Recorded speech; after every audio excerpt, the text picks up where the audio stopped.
I've been reading books of old, the legends and the myths, Achilles and his gold, Hercules and his gifts, Spider-Man's control. Assalamualaikum warahmatullahi wabarakatuh. Waalaikumsalam warahmatullahi wabarakatuh. Selamat pagi kelas 12 ya. Amin. Baik, sebelum pembelajaran dimulai, silakan dipimpin berdoa dulu. Doksia, sebelum belajar mari kita baca doa dalam hati mulai.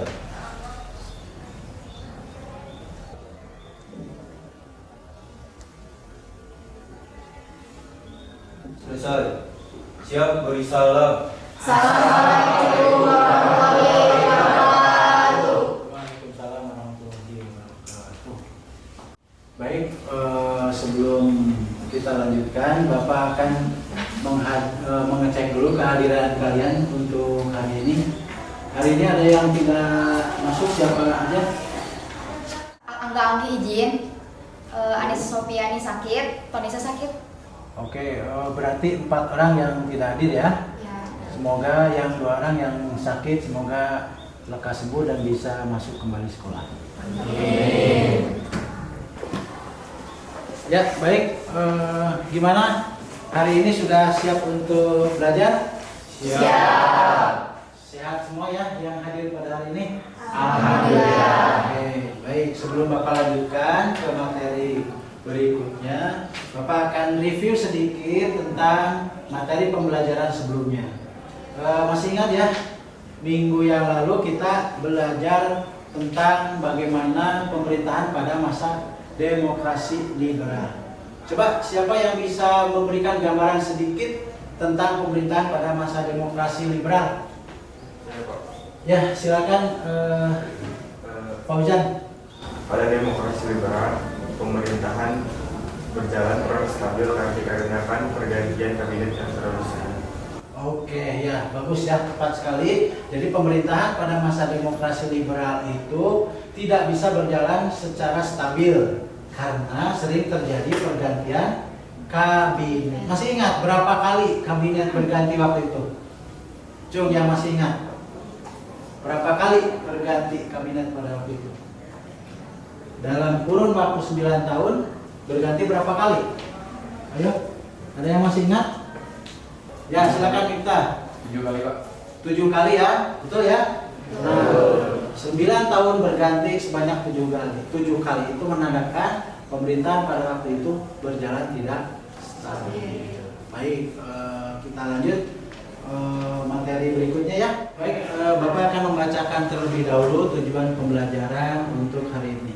Yang pertama, setelah kalian nanti mengamati tayangan video dan berdiskusi kelompok, diharapkan kalian nanti mampu mengevaluasi bagaimana kebijakan politik di Indonesia pada masa Orde Baru. Kemudian yang kedua, kalian nanti diharapkan mampu mengevaluasi upaya pemerintahan dalam mengatasi permasalahan ekonomi bangsa Indonesia pada masa Orde Baru. Kemudian yang ketiga, kalian nanti diharapkan mampu untuk membuat literatur, kajian literatur sederhana ya, laporan literatur sederhana yang berkaitan dengan kebijakan politik di Indonesia pada masa Orde Baru. Yang berikutnya, kalian nanti diharapkan mampu membuat kajian literatur sederhana tentang kebijakan politik di Indonesia pada masa Orde Baru. Kemudian yang keempat, kalian juga nanti diharapkan mampu membuat kajian literatur sederhana tentang kehidupan ekonomi pada masa Orde Baru. Kemudian nanti diharapkan kalian mampu mempresentasikan hasil kajian literatur sederhana kalian di depan kelas. Dan juga yang terakhir, kalian nanti mampu mempresentasikan hasil kajian literatur sederhana tentang permasalahan ekonomi bangsa Indonesia pada masa Orde Baru. Nah, itu tujuan pembelajaran untuk hari ini. Baik, untuk kegiatan hari ini kita akan menggunakan metode pembelajaran PBL, itu Problem Based Learning. Adapun masalah yang akan kita diskusikan pada hari ini ada 2. Yang pertama, bagaimana kebijakan politik pada masa pemerintahan Orde Baru. Itu topik yang pertama. Kemudian topik yang kedua, bagaimana upaya pemerintahan Orde Baru untuk dapat menyelesaikan permasalahan ekonomi. Nah, itu permasalahan yang akan kita diskusikan dan akan kita carikan solusinya pada hari ini. Bisa dipahami ya kegiatan diskusi ke depan? Bisa. Baik, Bapak akan menayangkan sebuah video. Coba nanti kalian amati dulu videonya. Kemudian nanti setelah ditayangkan, kalian boleh bertanya, menanggapi atau apa.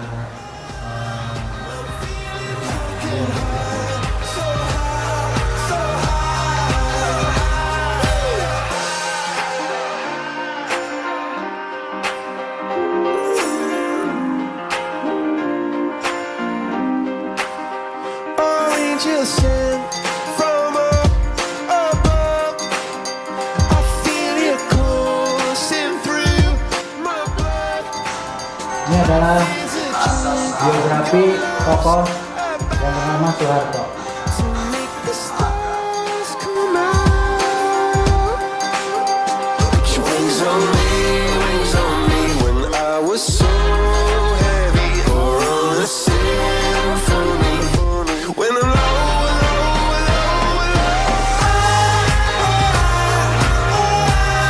I'm feeling drunk and high, so high, so high.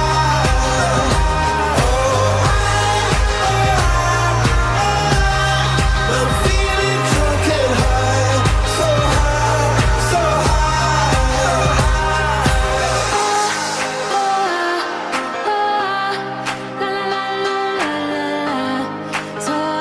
Baik, dari tayangan video tersebut, coba ada tanggapan atau pertanyaan dari kalian.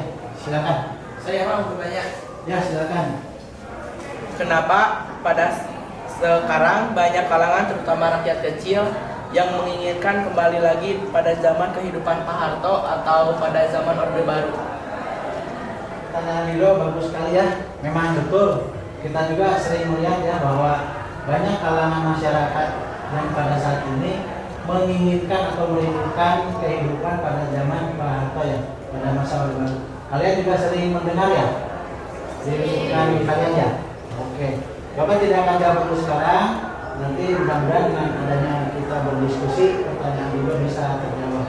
Ya, Lido ya? Iya Pak. Oke, baik. Bapak akan bentuk menjadi 5 kelompok untuk kegiatan pembelajaran hari ini. Bapak bacakan kelompoknya ya. Nanti setelah Bapak bagi kelompok, kalian langsung duduknya per kelompok. Kelompok 1, Fauzan, Rido, Rohmatina, Novia, dan Desviani. Kelompok 2, Adis, Heri, Ica, Siti, Aisyah, dan Janjan. Kelompok 3, Dewi, Reksa, Rafli, Reika. Kelompok 4, Ega, Miftah, Mutiara, Tonisa, Fadilah, dan satu lagi Misbah. Kelompok 5, Windy, Yusuf, Adika, Anissa. Nah, silakan kalian duduknya berkelompok. Kemudian kita akan mendiskusikan permasalahan yang tadi ya. Untuk kelompok 1, 2, dan 3 nanti mendiskusikan topik pertama, topik 1. Untuk kelompok 4 dan 5 mendiskusikan topik kedua. Bisa dipahami? Bisa. Silakan direktur langsung berkelompok.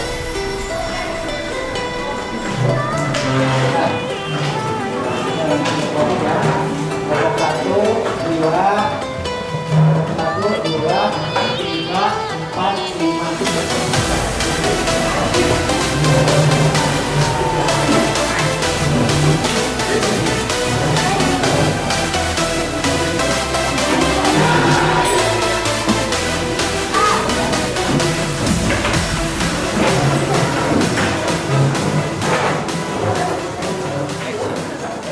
membagikan lembar kerja peserta didiknya ya. Nanti kalian mendiskusikan, kemudian membuat hasil diskusinya di sini di lembar kerja langsung. Kelompok 1, kelompok 2, kelompok 4, dan terakhir kelompok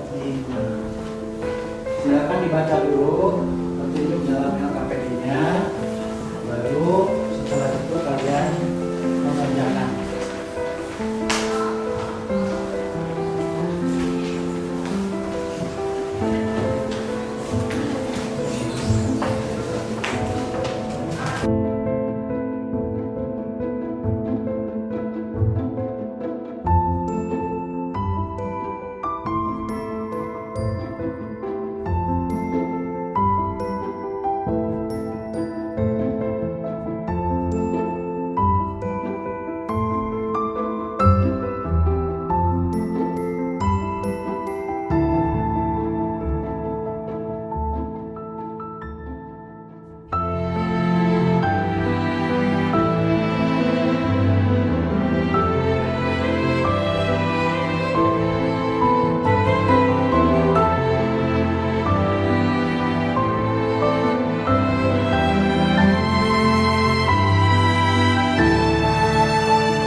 Sumber belajarnya silakan bisa di-scan di barcode yang ada di depan. Scan aja menggunakan Google Lens bisa. Silakan. Silakan di-scan menggunakan Google Lens. Kemudian kalian gunakan untuk sumber belajarnya. Nah, coba silakan di-scan ya. Oh, itunya. Barcode-nya silakan di-scan pakai Google Lens. Nanti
lembar kerjanya mana? Nah, begini aja dulu. Ya, jadi setelah diskusi baru ditulis. Baik, untuk kegiatan selanjutnya kita presentasikan hasil diskusi kalian.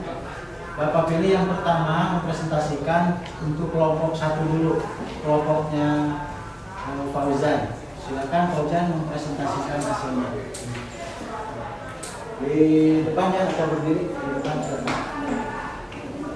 Boleh diwakili oleh Fauzan atau berdua juga boleh. Ya silakan sama. Assalamualaikum warahmatullahi wabarakatuh. Waalaikumsalam warahmatullahi wabarakatuh. Kami sebagai perwakilan dari kelompok 1 akan menyampaikan presentasi tentang hasil diskusi kelompok 1. Kehidupan politik masa Orde Baru. Kebijakan politik yang dikeluarkan terbagi menjadi 2, yaitu kebijakan politik dalam negeri dan luar negeri. Masing-masing kebijakan tentunya dikeluarkan berdasarkan kebutuhan negara.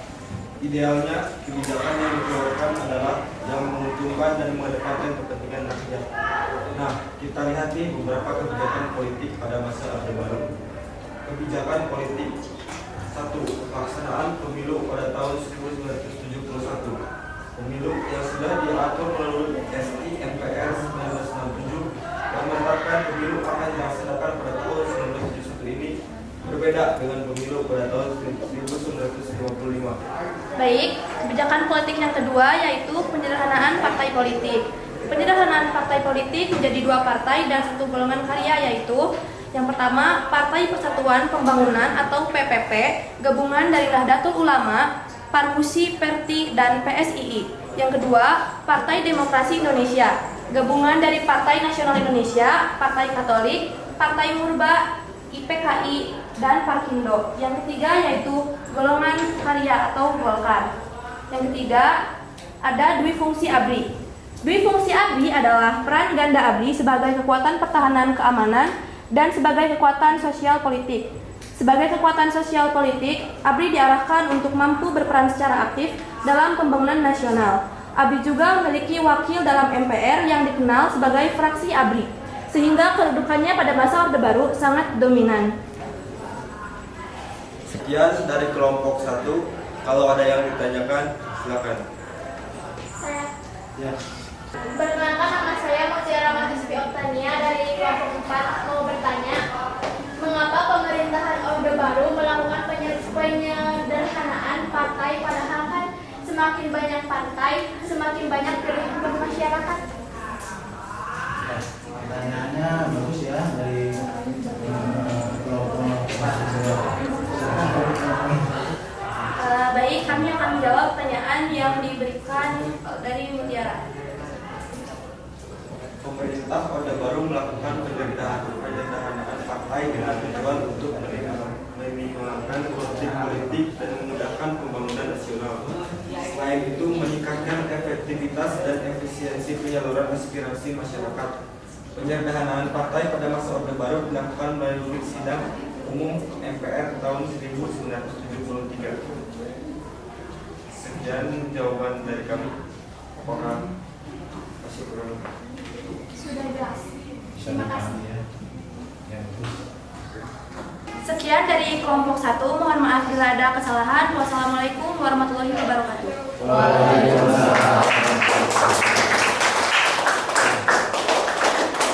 Bagus ya, kelompok 1 sudah mempresentasikan hasil diskusinya dengan baik sekali. Oke, baik. Kita lanjut ke kelompok berikutnya. Kelompok terakhir ya, kelompok 5. Silakan kelompok 5 perwakilannya untuk mempresentasikan hasil diskusinya.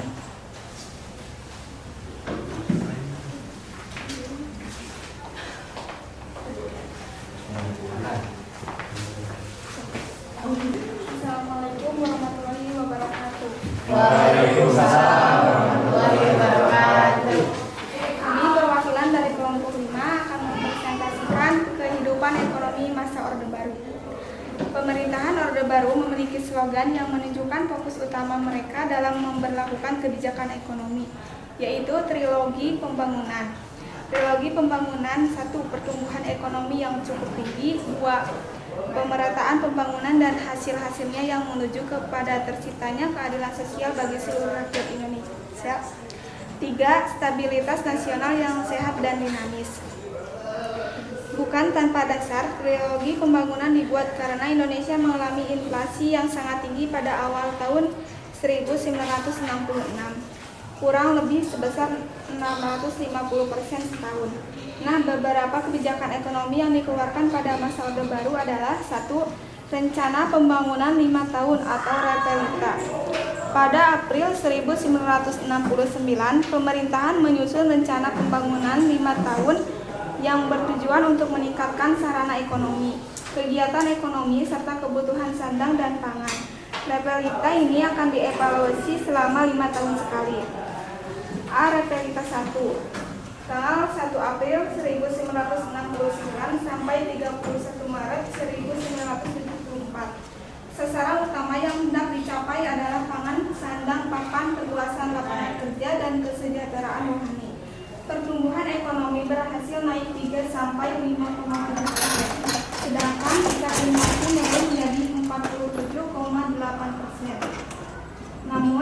Kebijakan pada masa Repelita 1 dianggap menguntungkan investor Jepang dan golongan orang-orang kaya saja. Hal ini memicu timbulnya peristiwa malapetaka 15 Januari atau Malari. B.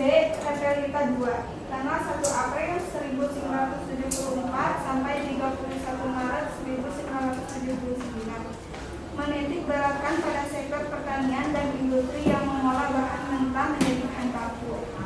C. Repelita 3 tanggal 1 April 1979 sampai 31 Maret 1984. Pelita 3 menekankan pada trilogi pembangunan dengan menekankan pada azas pemerataan. 4. Tanggal 1 April 1984 sampai 31 Maret 1989 menitik beratkan pada sektor pertanian menuju swasembada pangan dengan meningkatkan industri yang dapat menghasilkan mesin-mesin sendiri. E.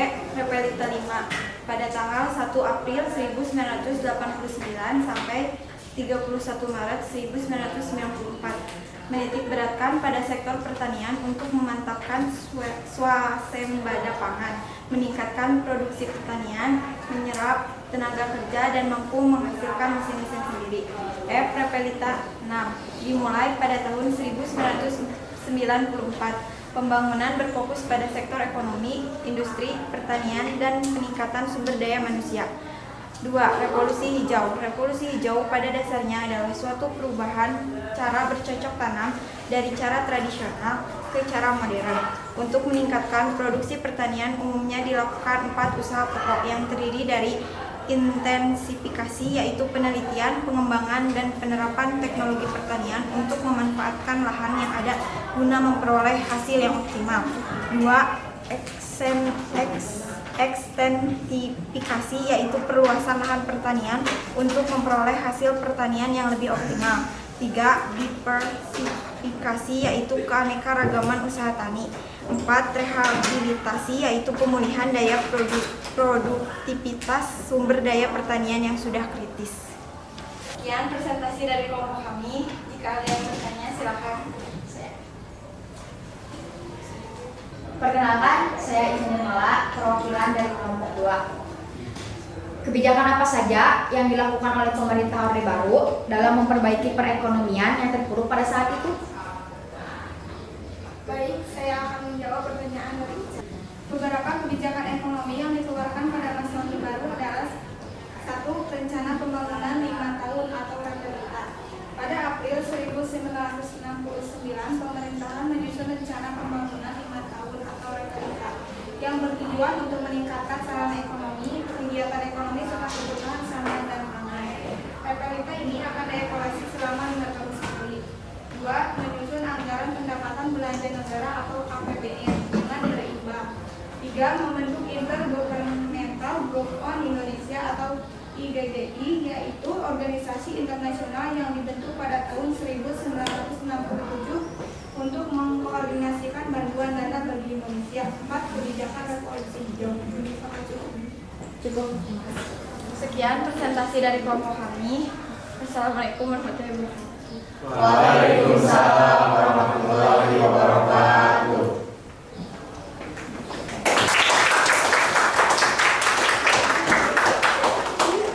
Terima kasih dari kelompok 5 ya. Baik, untuk pembelajaran hari ini diskusi kelompok sudah selesai, presentasi juga sudah dilakukan dengan baik.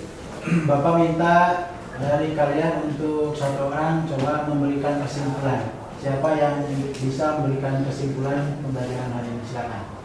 Saya, Pak. Ya, silakan, Eza. Jadi kesimpulannya, pemerintahan pada masa Orde Baru mampu menciptakan stabilitas politik dan keamanan, dan juga mampu menciptakan stabilitas ekonomi yang cukup baik, sehingga pertumbuhan ekonomi mengalami kenaikan dan pembangunan dapat dilaksanakan di berbagai daerah dengan cukup baik. Meskipun pada akhirnya harus berakhir pemerintahnya pada Mei 1998. Ya, bagus ya. Ega sudah bisa memberikan kesimpulan dengan baik pembelajaran hari ini. Sekaligus ini bisa Bapak rasa bisa menjawab pertanyaan dari Ridho tadi ya. Ridho menanyakan kenapa sih masyarakat umumnya masyarakat di bawah gitu pada akhir-akhir ini merindukan atau menginginkan kehidupan pada masa pemerintahan Orde Baru. Ternyata dari kesimpulan EGA tadi kita bisa ambil jawaban buat Ridho, yaitu pemerintahan Orde Baru itu pada saat itu mampu menciptakan stabilitas keamanan, menciptakan stabilitas politik, sekaligus menciptakan stabilitas ekonomi yang mantap, sehingga masyarakat pada waktu itu merasa ya harga-harga terjangkau, pendapatan juga lumayan dirasakan tinggi, sehingga sangat wajar kalau pada saat ini ada beberapa kalangan yang merindukan kehidupan pada masa Orde Baru. Ya bagus ya, kita sudah bisa menyimpulkan pembelajaran pada hari ini. Baik, untuk kegiatan selanjutnya refleksi, Bapak ingin juga menanyakan kepada kalian kira-kira manfaat apa sih setelah kalian belajar pada hari ini?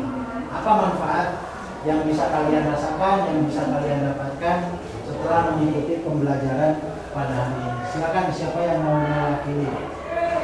Ya silakan Dewi. Manfaatnya Pak, meskipun kita tidak mengalami atau hidup pada masa Orde Baru, kita bisa mengetahui beberapa hal penting yang terjadi pada masa Orde Baru, sehingga dapat kita gunakan sebagai pijakan untuk bertindak di masa sekarang dan masa yang akan datang, agar hal-hal buruk pada masa Orde Baru tidak terulang lagi. Ya, bagus. Tepuk tangan buat Dewi ya. Untuk pembelajaran pada hari ini Bapak rasa cukup ya. Untuk kegiatan pembelajaran minggu depan kita akan belajar bagaimana pemerintahan Orde Baru itu berakhir. Jadi kalian nanti coba baca-baca dulu referensinya tentang latar belakang atau sebab-sebab kenapa pemerintahan Orde Baru mengalami kemunduran dan pada akhirnya berakhir pada Mei 1998. Untuk tugas di rumah nanti sudah Bapak lampirkan ya. Nanti ada di LKPD tugas di rumahnya, silakan nanti dikerjakan di rumah dan dikumpulkannya minggu depan. Untuk kegiatan hari ini ada yang mau bertanya dulu sebelum Bapak akhiri? Tidak ada? Baik, kalau tidak ada, untuk pembelajaran hari ini cukup ya. Terima kasih untuk